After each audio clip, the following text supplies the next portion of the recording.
Shalom, selamat datang kembali di akun YouTube Bakti Channel dalam belajar Sekolah Sahabat di program Sekolah Sahabat 777. Sekolah Sahabat 7 menit selama 7 hari setiap jam 7 malam.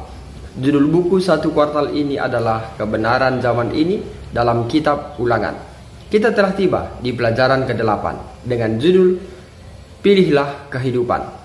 Tepatnya hari Senin 15 November, judul pembahasan pelajaran kita tidak ada jalan tengah. Mari kita buka dengan doa. Bapa di sorga, terima kasih berkat yang baru Tuhan berikan bagi kami. Hari ini kembali kami belajar dari pelajaran Sekolah Sahabat hari Senin.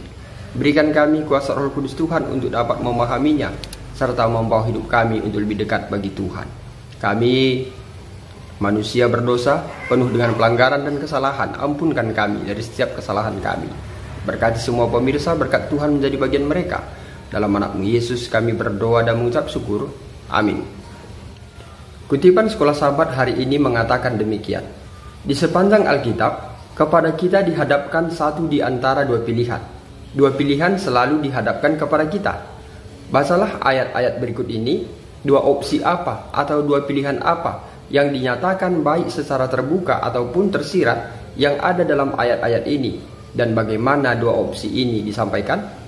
Yohanes 3:16. Karena begitu besar kasih Allah akan dunia ini, sehingga Ia telah mengaruniakan anaknya yang tunggal, supaya setiap orang yang percaya padanya tidak binasa, melainkan beroleh hidup yang kekal. Kejadian 7 ayat 22 dan 23. Matilah segala yang ada nafas hidup dalam hidungnya, segala yang ada di darat. Demikianlah dihapuskan Allah segala yang ada, segala yang di muka bumi, baik manusia maupun hewan dan binatang melata dan burung-burung di udara, sehingga semuanya itu dihapuskan dari atas bumi. Hanya Nuh yang tinggal hidup dan semua yang bersama-sama dengan dia dalam bahtera itu. Roma 6 ayat 23. Sebab upah dosa ialah maut, tetapi kerajaan Allah ialah hidup yang kekal dalam Kristus Yesus Tuhan kita. Roma 8 ayat 6. Karena keinginan daging adalah maut, tetapi keinginan roh adalah hidup dan damai sejahtera. 1 Yohanes 5 ayat 12. Barang siapa memiliki anak, ia memiliki hidup. Barang siapa tidak memiliki anak, ia tidak memiliki hidup. Matius 7 ayat 24 sampai 27. Setiap orang yang mendengar perkataanku ini dan melakukannya, ia sama dengan orang yang bijaksana, yang mendirikan rumahnya di atas batu. Kemudian turunlah hujan dan datanglah banjir, lalu angin melanda rumah itu. Tetapi rumah itu tidak rubuh sebab didirikan di atas batu. Tetapi setiap orang yang mendengar perkataanku ini dan tidak melakukannya, ia sama dengan orang yang bodoh yang mendirikan rumahnya di atas pasir.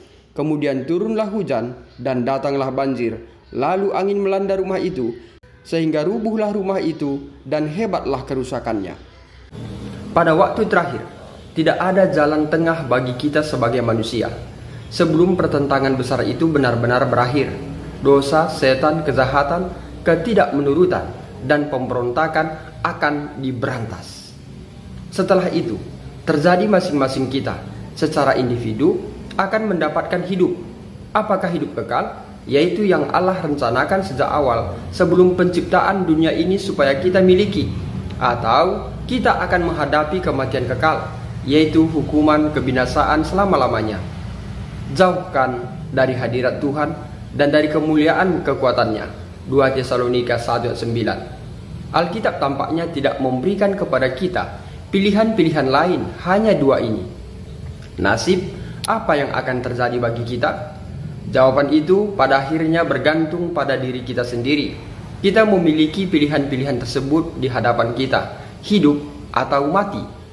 Dalam konteks hidup kekal atau mati kekal, mengapa kebenaran Alkitab bahwa mereka itu bukanlah pembakaran dan penyiksaan manusia selamanya merupakan sebuah kebenaran yang menghiburkan? Apa yang nantinya dikatakan tentang karakter Allah sehubungan dengan siksaan kekal dan dialami secara sadar jika benar-benar menjadi nasib bagi mereka yang terhilang?